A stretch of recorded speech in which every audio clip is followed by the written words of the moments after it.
Bonjour mes frères et sœurs, aujourd'hui nous allons directement entrer dans le vif du sujet. Alors prions. Seigneur, nous te rendons grâce pour ton amour envers nous et pour ta fidélité. Père, je te remercie car ta parole dit que tu es toujours avec nous, mais que nous ne sommes pas toujours avec toi. Et c'est vrai. Seigneur Jésus, c'est toi qui conduis nos esprits renouvelés sur tes voies de victoire. C'est toi qui nous connais mieux que personne et qui connais nos besoins.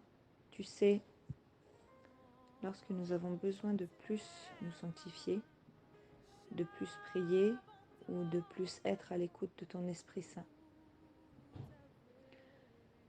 Je te prie, Père, qu'aujourd'hui tu viennes combler nos besoins et non pas nos désirs, et qu'après avoir écouté ce message, nous puissions être tels que tu veux que nous soyons, entièrement à l'écoute de tes désirs, de ta vérité et de ce que tu attends de nous. Aide-nous à mettre en pratique ce que tu nous enseignes et que nous puissions te plaire par la foi, une foi inébranlable que nous garderons en toi et te rendre gloire dans chaque moment de notre vie. Fais de nous ce que tu veux, Seigneur. Sois glorifié et que ton puissant nom soit élevé au-dessus de toutes choses dans nos vies. Dans le nom de Yeshua Mashiach, je t'ai prié, Père. Amen. Alors donc aujourd'hui nous allons étudier un petit peu, nous allons parler du livre aux Éphésiens et principalement le chapitre 4. Le thème d'aujourd'hui va surtout faire référence à comment marcher dans la vérité. Alors donc on est dans Éphésiens chapitre 4, on commence par le verset 1er jusqu'au verset 3.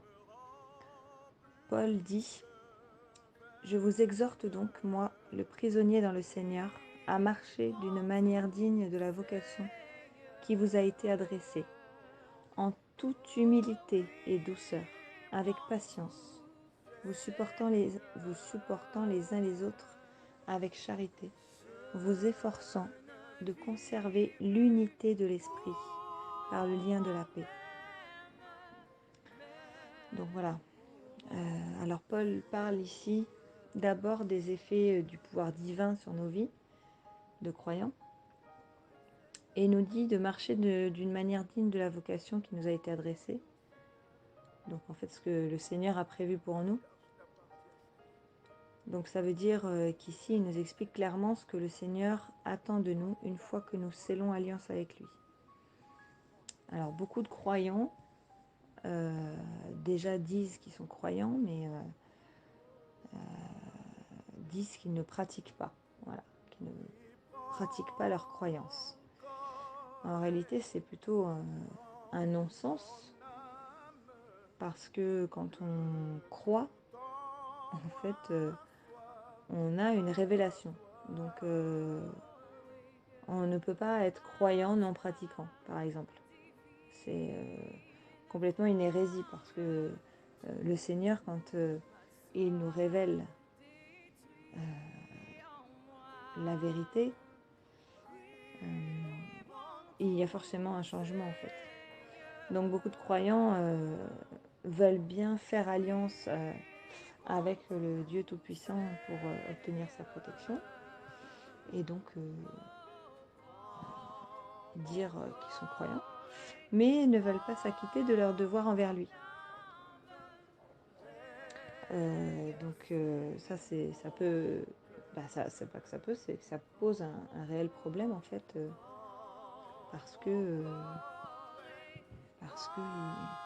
certes Jésus a dit croyez et vous serez sauvés, vous et votre famille, mais en réalité c'est la croyance qui donne lieu à la transformation en fait, qui sauve. C'est pas juste le fait de croire, on peut croire aux ovnis aussi, c'est pas pour autant qu'ils existent et qu'on a la preuve en tout cas que ça change quelque chose dans notre vie, hein, donc voilà. Et souvent, ces croyants-là, en fait, si ils veulent pas prier ou chercher, en fait, hein, la vérité plus que ça, c'est parce qu'ils n'ont pas compris qui est Dieu, en fait, qui est le Seigneur et quelle est cette vérité. Donc il faut que nous décidions de faire de Jésus notre Seigneur et notre Sauveur pour qu'il se passe quelque chose, en fait. Et alors pourquoi notre Seigneur en premier? Déjà parce qu'il faut qu'il ait la pleine autorité sur notre vie pour pouvoir nous faire entrer dans le salut éternel. Donc au verset 4, toujours du chapitre 4 d'Éphésiens, on nous dit « Il y a un seul corps et un seul esprit. Comme aussi vous avez été appelés à une seule espérance par votre vocation. Il y a un seul Seigneur, une seule foi, un seul baptême. Un seul Dieu et Père de tous, qui est au-dessus de tous, et parmi tous, et en tous. » Donc là, si on avait un doute, normalement, quand on lit cette partie-là, on n'a plus de doute parce que voilà, la parole de Dieu nous dit qu'il y a un seul Seigneur, une seule foi qui se rattache à celui-ci, et un seul baptême par lequel on peut avoir accès, en fait, à cette vie divine. Donc, déjà, quand on cherche la définition simple du mot Seigneur, on comprend mieux, en fait, ce que doit représenter Jésus dans notre vie. Alors, j'ai noté quelques définitions, je vais vous lire. Hein. La définition de Seigneur, c'est une personne qui occupe le premier rang dans quelque domaine que ce soit. À la période féodale, le Seigneur était appelé maître. Et au sens littéraire, le mot maître veut dire le seigneur de ces lieux. Le souverain en gros, hein, voilà, ça pourrait être un synonyme aussi. Hein. Le mot seigneur est un titre pour désigner Dieu dans la liturgie chrétienne. Bien qu'il désigne Dieu le Père dans l'Ancien Testament, il sert aussi à nommer son Fils, le Christ, à partir du Nouveau Testament. Le Seigneur est le détenteur et responsable d'une seigneurie. Alors, qu'est-ce qu'une seigneurie? Ça, c'est moi qui l'ai rajouté parce que c'est bien joli, mais il faut savoir ce que c'est qu'une seigneurie.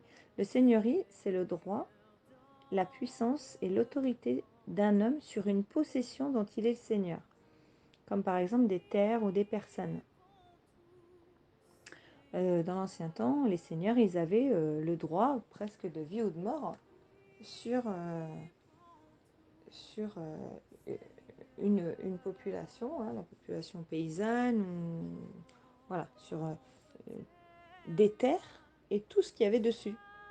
Voilà. Donc c'était eux qui avaient la toute puissance sur ces parties-là, ces domaines-là, et qui avaient autorité en fait. Voilà. Donc les gens devaient obéir aux seigneurs des terres auxquelles ils appartenaient. Voilà, donc c'était une petite parenthèse pour expliquer ce que la définition du mot Seigneur veut dire exactement. Donc quand on nous dit au verset 5, il n'y a qu'un seul Seigneur, voilà, même, alors, je ne sais pas si les gens qui ont écrit ces définitions sont croyants ou pas, mais en tout cas, si c'est pas le cas, même eux, ils sont là pour attester que, voilà, que ce soit dans l'Ancien Testament ou dans le Nouveau Testament, le mot Seigneur est appliqué aussi bien à Dieu le Père que à Jésus-Christ. Donc, on va se poser de questions et il faut il faut attribuer ce terme-là, en fait, cette définition-là, ce rang suprême au Seigneur Jésus-Christ, puisque de toute façon, voilà, la Bible nous dit que c'est le Seigneur des seigneurs et le roi des rois. Donc, ça veut dire qu'il est le Seigneur au-dessus de tous les seigneurs qu'on peut trouver dans le monde spirituel, notamment dans la partie adverse. Et lui, il est bien supérieur à tous ces seigneurs-là. Donc, c'est lui qui doit être notre Seigneur. Donc on continue au verset 7, toujours chapitre 4. Mais à chacun de nous, la grâce a été donnée selon la mesure du don de Christ. Alors il y a donc une seule foi, on l'a vu, dans le verset d'avant, et donc une seule grâce, évidemment aussi, une seule grâce, parce que le Seigneur accorde sa grâce à chacun de ses enfants, ni plus ni moins en fonction de chacun. Il fait aucune préférence envers ses enfants. Simplement, la Bible nous dit que c'est par la foi qu'on lui est agréable. Donc, la foi, c'est la pleine confiance, la confiance aveugle en fait. Et la Bible dit aussi que nous sommes tous pécheurs et que nous sommes tous privés de la gloire de Dieu en étant dans le péché. Donc, le Seigneur, lui, il est infiniment bon et il accorde sa grâce à quiconque veut bien la recevoir. Dans Jacques 2 au verset 10, il nous est dit « Car quiconque observe toute la loi, mais pêche contre un seul commandement, devient coupable de tous. » Donc là, on voit qu'on est bien, effectivement, dans l'ère du péché et qu'on est bien coupable de toute façon, puisque l'Ancien Testament est là pour nous montrer que l'être humain n'a pas pu respecter la loi sans péché. Même la meilleure des personnes qui dit être la plus honnête sur cette terre ne trouvera pas grâce aux yeux du Seigneur si il n'est pas assez humble pour reconnaître qu'il est pécheur en fait. Donc, et reconnaître qu'il a besoin de Dieu. Donc Dieu n'a pas prévu d'accorder sa grâce de manière différente à un meurtrier qui va se repentir ou à quelqu'un qui est honnête, qui est le plus honnête possible dans sa vie, mais qui vit éloigné de Dieu. Alors je sais que c'est un discours qui dérange, mais pourtant c'est vrai. Et le Seigneur, il est droit et équitable avec tous ses enfants. Il est juste. Et la preuve en est, lorsque Jésus était cloué sur la croix, il était entre deux brigands. Et Jésus a dit à celui qui s'est repenti et qui l'a reconnu comme fils de Dieu, « Je te le dis en vérité, aujourd'hui tu seras avec moi dans le paradis. » Donc, et c'était voilà. C'était quelqu'un, la Bible nous dit que ces deux personnes-là méritaient bien plus leur condamnation que Jésus qui, lui, n'avait rien fait. Donc, voilà.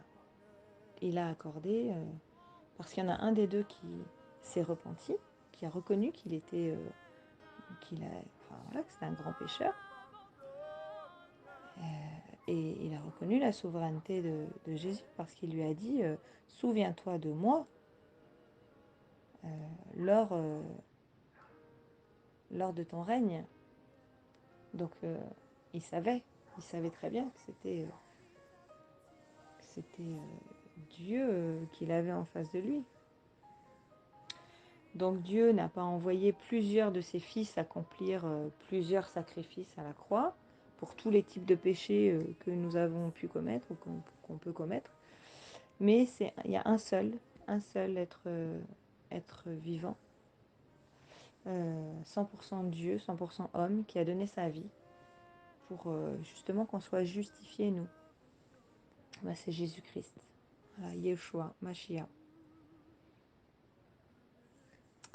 Donc, on a cette preuve-là dans Acte 4 au verset 12, qui nous dit « Il n'y a de salut en aucun autre nom, car il n'y a sous le ciel aucun autre nom qui ait été donné parmi les hommes, par lequel nous devions être sauvés. » Et Hébreux 9, verset 26, nous complète en disant « Autrement, il aurait fallu qu'il eût souffert plusieurs fois depuis la création du monde, tandis que maintenant, à la fin des siècles, il a paru une seule fois pour abolir le péché par son sacrifice. » Donc ces deux versets-là, qui ne font pas du tout partie des mêmes livres dans la Bible et qui ne sont pas du tout écrits par le même auteur, sont complètement complémentaires, puisque le verset dans Hébreux 9, 26, nous vient compléter en fait la compréhension et ce qui est dit dans le verset, dans Acte 4, verset 12. Donc voilà, là on est dans la pure vérité en fait. C'est que si on ne passe pas par le nom de Jésus, si on n'est pas justifié par Jésus, on ne peut pas accéder au salut. Voilà. C'est presque aussi simple que ça. Et la parole de Dieu, elle ne se contredit pas en fait. Et vous pouvez trouver au moins 87 versets, je crois, dans la Bible qui parlent du salut. Et tous, ils vous confirmeront à chaque fois ce que vous lisez. À chaque fois, sur le salut, ils vont vous confirmer que Jésus est la porte du salut. Il a dit même, hein, je suis la porte. Il a donné plein d'exemples. Il a dit, je suis le chemin, la vérité, la vie. Je suis la source d'eau vive. Je suis voilà, la lumière du monde, la porte. Donc, ce qui veut dire la porte qui mène au salut. Donc voilà. Ça peut pas être plus clair en fait. Et même dans l'Ancien Testament, on peut trouver des tonnes de versets qui parlent du Seigneur Jésus comme le Sauveur. Rien que son nom hébreu, Yehoshua, veut dire le Sauveur en fait. Il porte dans son nom la signification du salut. Donc beaucoup de prophètes l'ont annoncé comme tel dans l'Ancien Testament. Donc quand on pense qu'il est plus nécessaire de lire le Nouveau Testament que l'Ancien, alors pour la compréhension de plein de choses, il est, oui, évidemment très très important de lire le Nouveau Testament, puisque c'est par les évangiles en fait qu'on peut comprendre, qui nous expliquer déjà tout ce que Jésus a pu faire, etc. Mais rien ne remplace le message de l'évangile, mais il est aussi extrêmement important à un moment donné de se pencher sur l'Ancien Testament, puisque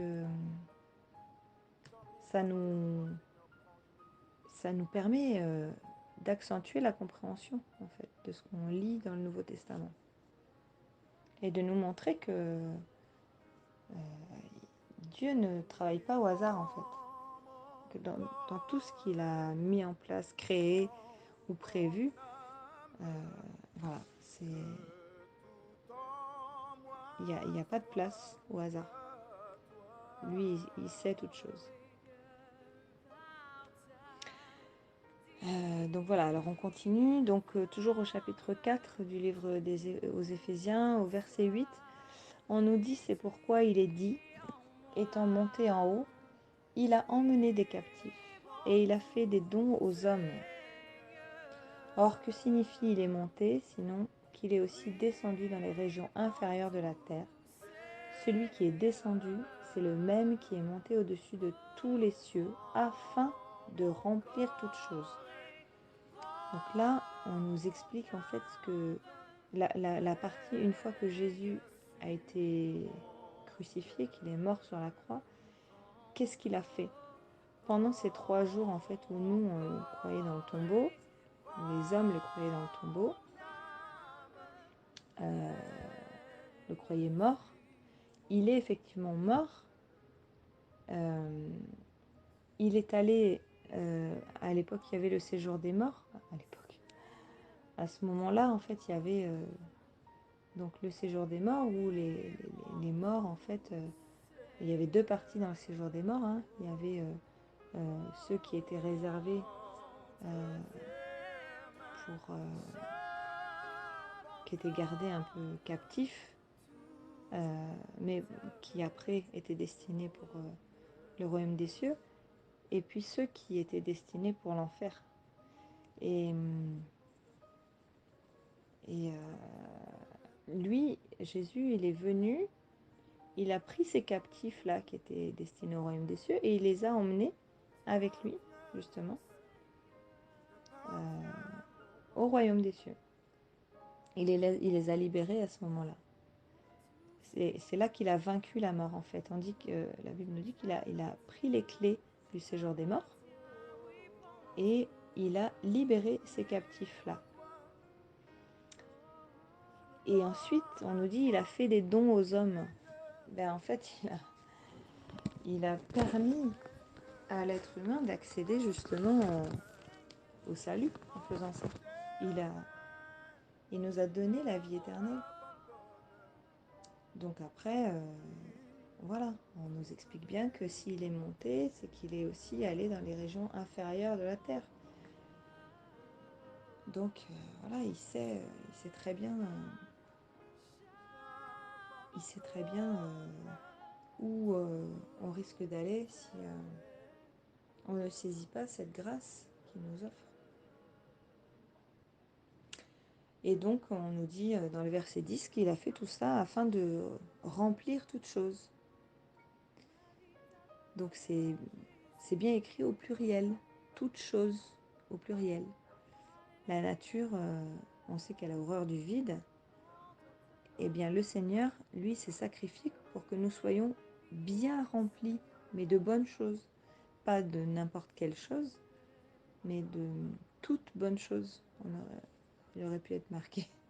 Et donc, pour que tout d'abord, nous soyons remplis du Saint-Esprit, et ensuite que nous puissions être remplis des fruits de l'Esprit.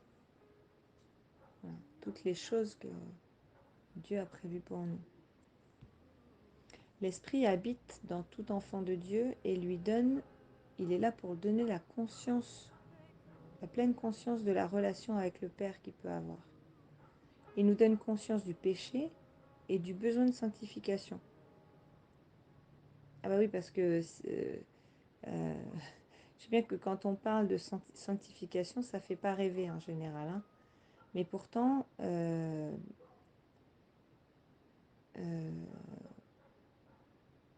sans la sanctification, il n'y a pas de relation possible avec notre Père, ni de communion avec l'Esprit de Dieu. Parce qu'il est nécessaire de voir un changement quand on accueille l'Esprit de Dieu en nous. Puisque Dieu est 3 fois saint. Donc on ne peut pas accueillir l'Esprit de Dieu sans qu'il y ait un changement, un besoin de sanctification, sans qu'il y ait cette révélation-là. C'est l'Esprit qui nous révèle à quel point dans notre vie on a besoin de faire du ménage.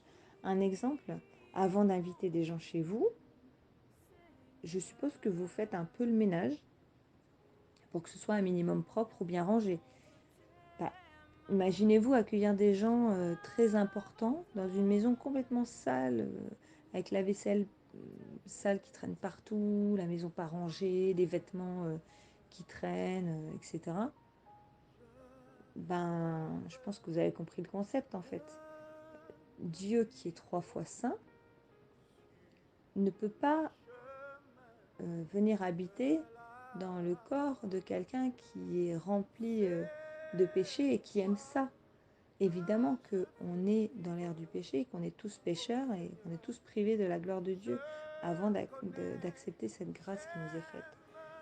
Mais il ne peut pas ne rien se passer. Quand on a conscience à quel point on ne mérite pas cette grâce, on a cette révélation, cette conviction que l'Esprit de Dieu nous fait en nous montrant ce qui a besoin d'être nettoyé et d'être amélioré, changé dans notre vie. Donc c'est lui après qui fait les transformations. Mais il faut en tout cas, par la sanctification, avoir envie de le laisser faire. Donc là, en tous les cas, nous arrivons bientôt au cœur du sujet. Alors on avance, donc au verset 11, on nous dit « Et il a donné les uns comme apôtres, les autres comme prophètes, les autres comme évangélistes, les autres comme pasteurs et docteurs, et pour le fonctionnement des saints en vue de l'œuvre du ministère et de l'édification du corps de Christ, jusqu'à ce que nous soyons tous parvenus à l'unité de la foi et de la connaissance du Fils de Dieu, à l'état d'homme fait à la mesure de la stature parfaite de Christ, afin que nous ne soyons plus des enfants, flottants et emportés à tout vent de doctrine, par la tromperie des hommes, par leur ruse, dans les moyens de séduction, mais que, professant la vérité dans la charité, nous croissions à tous égards en celui qui est le chef, c'est-à-dire Christ. Donc au verset 12, Paul nous dit que nous devons accepter d'avoir tous des fonctions différentes au sein de l'Église de Christ. Alors encore une fois, on le dit à chaque fois, mais là je le reprécise, il n'est pas question là d'une église physique avec un bâtiment, un pasteur, etc. Ou un prêtre, peu importe. Mais bien de l'ecclésia de Christ, c'est-à-dire tous les croyants convertis ayant été baptisés du Saint-Esprit qui forment le corps de Christ. Et donc Christ est le chef. Voilà, c'est bien ça en fait dont on parle. Donc il nous faut croître en connaissance, évidemment, pas en orgueil, sinon ça ne marche pas, et nous perfectionner pour accomplir l'œuvre que doit accomplir le corps tout entier de Christ. C'est-à-dire qu'on a chacun des fonctions à remplir, et c'est important de connaître quelles sont ces fonctions-là, mais avant ça, il faut surtout acquérir une certaine connaissance de cette vérité, parce que sinon on ne peut pas marcher dans la vérité, en fait. Donc, une fois qu'on a acquis une certaine connaissance, eh bien, on devient un peu plus à l'aise pour retransmettre le message de la vérité. Et donc, au fur et à mesure, on grandit dans la foi, on grandit dans notre marche. Et ce qui nous permet après de pouvoir accomplir chacun dans notre fonction, parce que Dieu a prévu que le corps entier de Christ accomplisse. Donc il nous est dit jusqu'à parvenir tous à l'unité de la foi.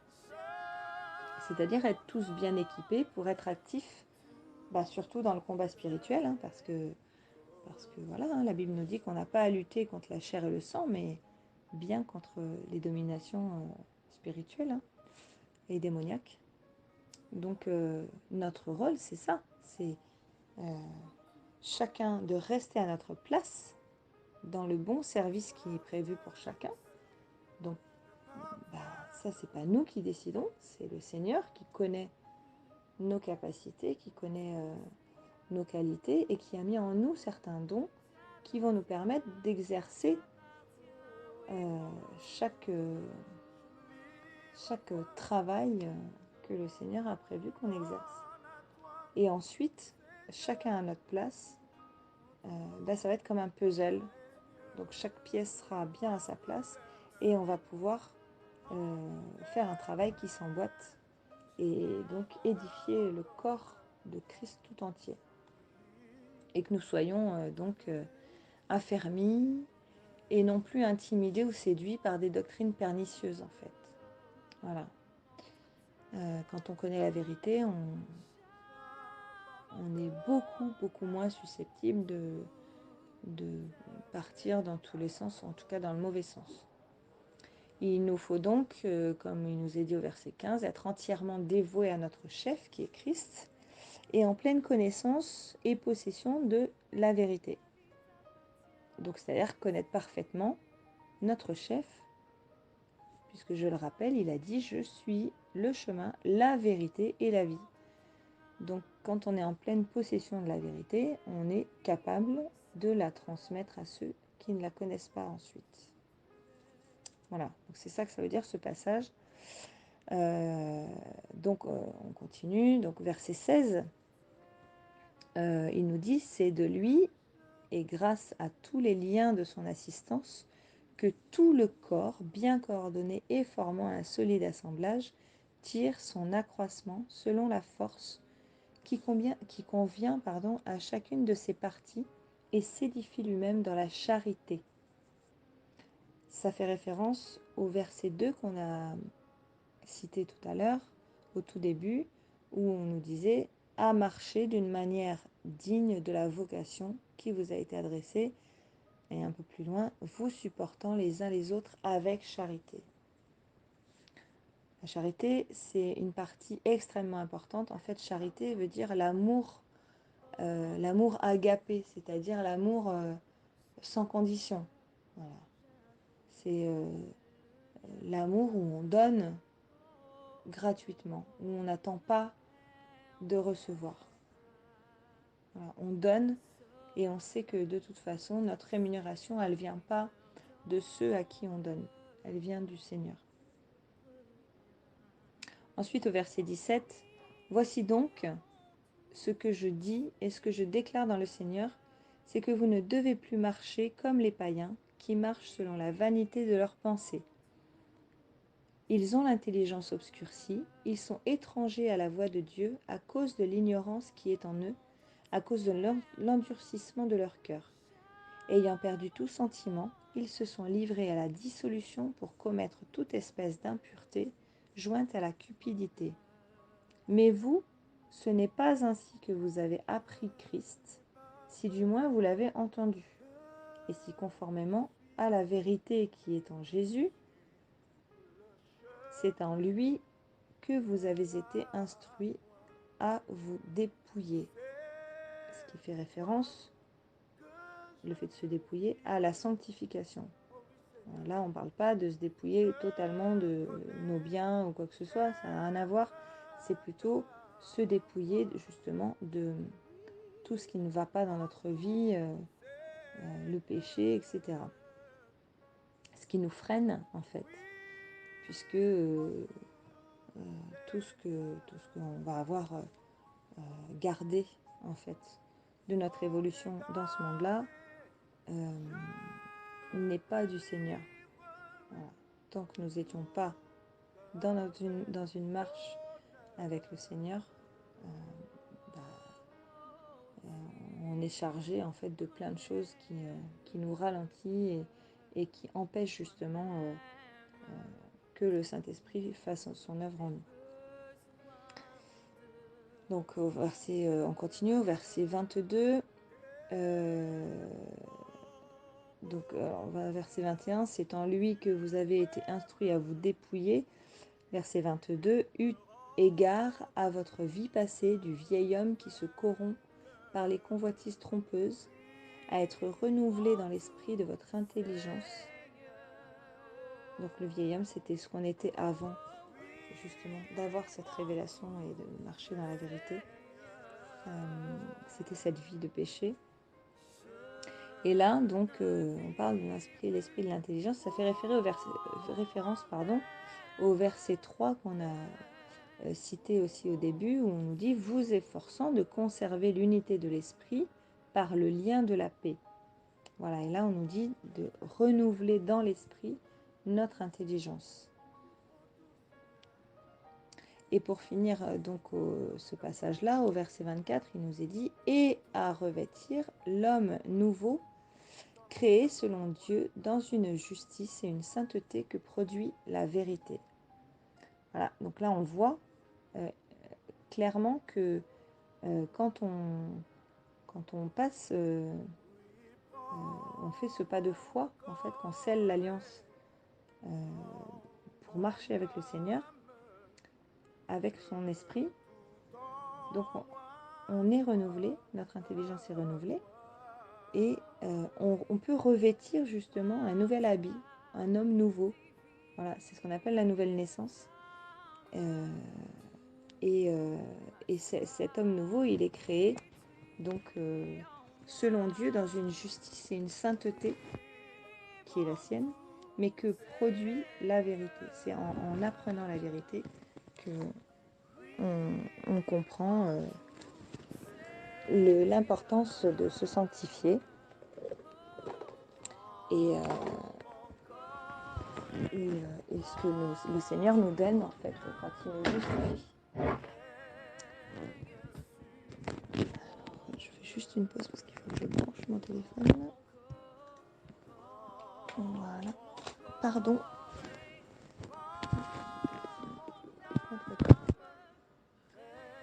Donc voilà, l'importance de marcher dans la vérité. Donc nous revêtons l'homme nouveau au moment de notre nouvelle naissance. Ensuite au verset 25, on a bientôt terminé, c'est pourquoi renoncez aux mensonges et que chacun de vous parle selon la vérité à son prochain. Encore une fois, on parle de la vérité. On ne parle pas de ce qu'on ressent, etc. On parle selon la vérité qui nous a été révélée par l'Esprit du Seigneur, l'Esprit de Dieu. Car nous sommes membres les uns des autres. Ce qui fait référence à ce qu'on disait tout à l'heure, en fait, où on est des pièces d'un puzzle et voilà, chaque pièce est importante, mais on est tous rattachés les uns aux autres avec des fonctionnalités, des fonctions différentes. Verset 26, si vous vous mettez en colère, ne péchez point, que le soleil ne se couche pas sur votre colère et ne donnez pas accès au diable. Que celui qui dérobait ne dérobe plus, mais plutôt qu'il travaille en faisant de ses mains ce qui est bien, pour avoir de quoi donner à celui qui est dans le besoin. C'est ça la charité, hein. C'est ça l'amour agapé. Nous, en tant que disciples de Jésus, on ne peut pas laisser quelqu'un, même si voilà, nous on a ce qu'il faut pour vivre, mais qu'on ne roule pas sur l'or, on ne peut pas laisser quelqu'un qui est dans le besoin, quoi. Et le Seigneur a permis qu'on puisse développer des qualités pour aider justement notre prochain. Notre frère Alicien a fait un très bon résumé justement aujourd'hui sur le groupe où il expliquait tout ça par rapport à qui est notre prochain.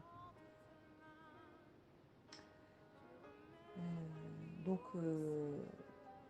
quand on reste dans ces choses-là, dans le mensonge, dans tout ce qui donne accès au diable, on n'avance pas. Au contraire, on agit comme ceux qui ne connaissent pas le Seigneur. Verset 29, qu'il ne sorte de votre bouche aucune parole mauvaise, mais s'il y a lieu, quelques bonnes paroles qui servent à l'édification et communiquent une grâce à ceux qui l'entendent. Il faut avoir conscience que les paroles qui sortent de notre bouche peuvent vite être des paroles de limitation pour les autres et de malédiction. Donc la Bible nous dit que de notre bouche, nous, en tant que disciples de Jésus, de croyants, ne peut pas sortir des paroles de malédiction et des paroles de bénédiction à la fois. Normalement, c'est pas possible. C'est-à-dire que oui, c'est possible techniquement, mais c'est pas envisageable par le Seigneur. La Bible nous donne un exemple, c'est que d'une source d'eau ne peut pas sortir de l'eau amère et de l'eau douce. Voilà, parce que normalement, c'est pas envisageable. Et pourtant, on arrive quand même à le faire. Donc, c'est pour ça qu'il faut examiner notre position et faire un peu le ménage là où on a laissé le bazar dans notre vie. Il faut vraiment qu'on soit conscient de l'importance de ce qui ne va pas. Parce que on ne peut pas pleinement, sinon, accomplir notre devoir au sein du corps de Christ pour que tout ce corps-là soit édifié en fait. C'est chacun. Alors évidemment, ce travail-là, il ne se fait pas du jour au lendemain. Et on travaille tous, on est tous des êtres humains imparfaits qui devront travailler jour et nuit pour s'améliorer, pour nous améliorer. Mais voilà, c'est le Seigneur qui travaille en nous. Et donc on arrive maintenant, toujours dans le chapitre 4 des Éphésiens, du livre aux Éphésiens, au verset 30, qui nous dit « N'attristez pas le Saint-Esprit de Dieu, par lequel vous avez été scellés pour le jour de la rédemption. » Donc n'attristons pas celui qui habite en nous, notre hôte divin, parce que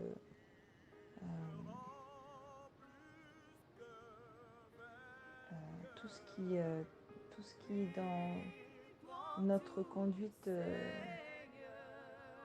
serait incompatible avec sa sainteté l'attristerait en fait. Donc sa présence en nous communique l'amour, la puissance, l'autorité et la sagesse divine. Dans 2 Timothée 1 au verset 7, on nous dit « Car ce n'est pas un esprit de timidité que Dieu nous a donné, mais un esprit de force, d'amour et de sagesse. » Donc l'Esprit de Dieu nous communique ça. La puissance, la force, mais aussi l'amour et la sagesse. Et si nous l'attristons, nous lui fermons la porte à l'Esprit de Dieu. Il n'a plus la liberté dans ce cas-là de nous annoncer ce qui est de Christ, ce que Christ attend de nous, ce qu'il veut pour nous. Jean 16 au verset 13 nous dit « Quand le Consolateur sera venu, l'Esprit de vérité », donc pour marcher dans la vérité, il faut avoir bien été scellé du Saint-Esprit aussi. Là, on le comprend très bien. Donc quand le Consolateur sera venu, c'est Jésus qui parle, l'Esprit de vérité, il vous conduira dans toute la vérité, car il ne parlera pas de lui-même, mais il dira tout ce qu'il aura entendu et il vous annoncera les choses à venir. Donc comment marcher dans la vérité si on n'a pas l'Esprit de vérité en nous? C'est impossible. Il faut absolument se remettre en question. Et on voit souvent en fait sur le groupe des gens qui demandent comment être rempli du Saint-Esprit. Voilà, c'est pas difficile à comprendre. C'est-à-dire que si alors on peut pas le faire tout seul, mais comme le disait notre frère Alessi en expliquant bien tout à l'heure sur le groupe, c'est d'abord une démarche personnelle, c'est une volonté personnelle. Donc c'est absolument quelque chose, une décision qu'on doit prendre d'abord personnellement et ensuite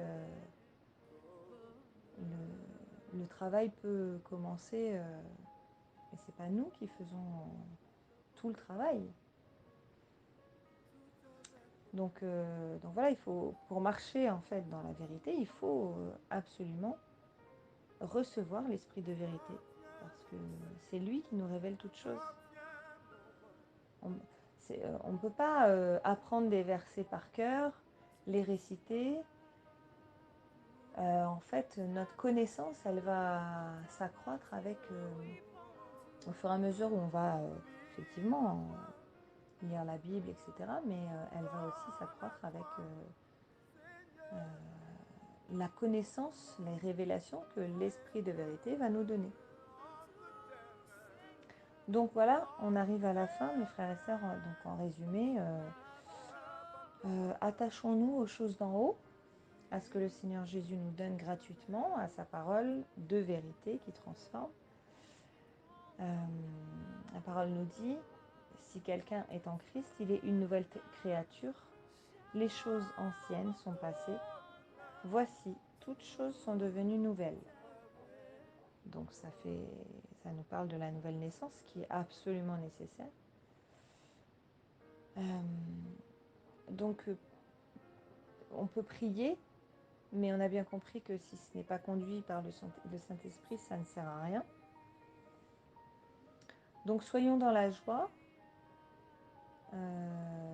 Jean 3 au verset 36 nous dit « Celui qui croit au Fils a la vie éternelle ». Donc c'est une espérance grandiose. « Ayons foi en notre Seigneur et Sauveur, car il a dit dans Jean 14 au verset 13 « Et tout ce que vous demanderez en mon nom, je le ferai, afin que le Père soit glorifié dans le Fils. » Voilà. Donc, ne nous laissons pas séduire par les mensonges du diable qui vient pour voler, tuer et détruire. Il vient voler notre paix, tuer notre âme parce qu'il déteste la création de Dieu, sa création chérie, et détruire notre espérance. Et sans espérance, on ne peut pas avancer en fait. Il faut vraiment qu'on comprenne quelle est notre espérance. Donc le sujet est vaste. Alors je laisse le soin au Seigneur, s'il le permet, de nous conduire une prochaine fois sur ce même thème ou sur un autre, selon son bon vouloir.